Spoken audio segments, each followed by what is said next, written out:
Bienvenue dans cette nouvelle édition du QG Week-end. Au sommaire de l'actualité, nous sommes en guerre contre le virus Ebola. Ce sont les mots du président guinéen Alpha Condé qui promet de redoubler d'efforts pour endiguer la propagation de l'épidémie. Le monde musulman est à la fête ce week-end à l'occasion de la Tabaski. Comment cet événement considéré comme le plus important de l'islam a été célébré au Cameroun? Focus dans cette édition. Et puis, immersion au sein de la Biennale d'art contemporain qui s'est ouverte ce vendredi à Casablanca au Maroc. Près de 200 artistes africains y ont été conviés.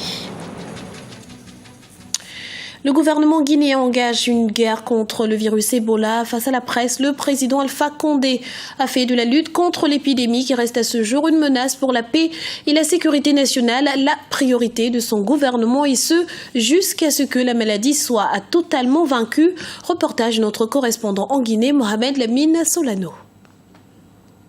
Le président guinéen déclare la riposte à l'épidémie d'Ebola comme une urgence nationale. La Guinée en guerre contre Ebola, ce sont les propres mots d'Alpha Condé. Le numéro 1 guinéen manifeste sa détermination à freiner la propagation de l'épidémie d'Ebola, alors que le nombre de décès dus au virus dépasse à ce jour la barre des 700 personnes en Guinée. Mon seul objectif aujourd'hui, jusqu'à ce que cette maladie finisse, je n'ai pas d'autre calendrier, ni rien d'autre que la lutte contre l'Ebola. Donc, notre rôle aujourd'hui, c'est la sensibilisation. Tout ce qui doit passer à la télévision doit être traduit dans les langues, systématiquement expliqué dans toutes les langues nationales. Comment voulez-vous que 70% de la population ne parle pas français? Si vous les expliquez dans les langues nationales, comment ils vont savoir? Le président guinéen souhaite une meilleure implication des médias dans la sensibilisation des populations. Un nouveau plan stratégique de communication sur l'épidémie d'Ebola est élaboré par les autorités sanitaires du pays.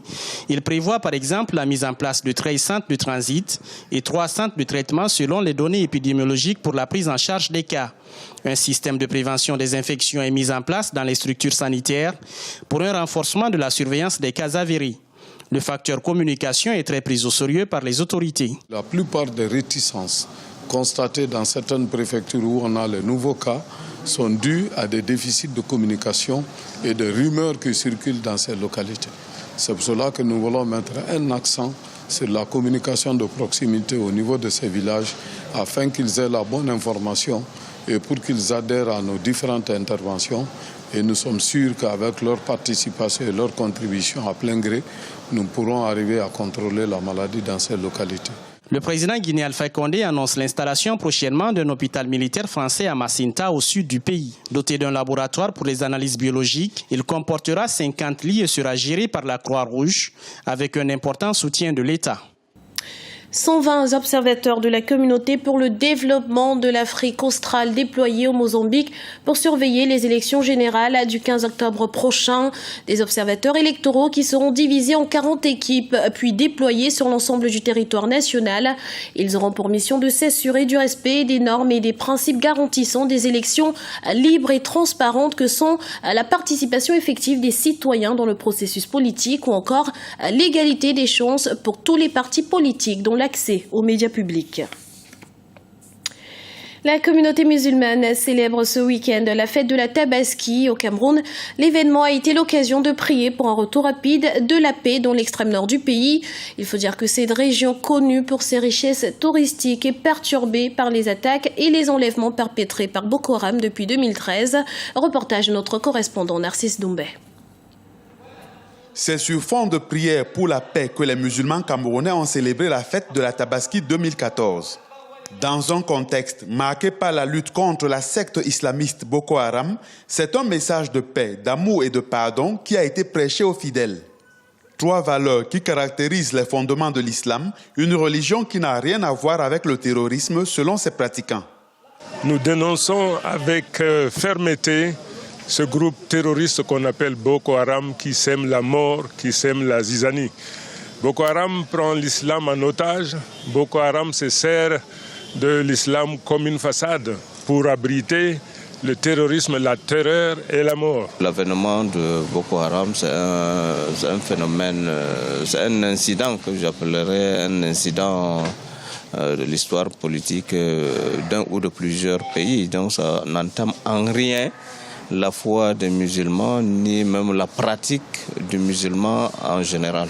À Yaoundé, au complexe islamique de Tchinga, pour marquer son soutien à la communauté musulmane stigmatisée par certains citoyens, Le chef de l'État, Paul Biya, y a dépêché un représentant personnel. Je suis heureux de confirmer ce que nous savions déjà, que la religion musulmane ne peut pas accepter ce genre de comportement et aucun Camerounais de bon sens ne peut l'accepter.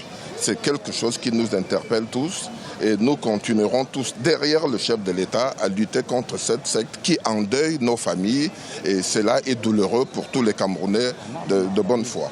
Environ 20% de la population camerounaise est musulmane.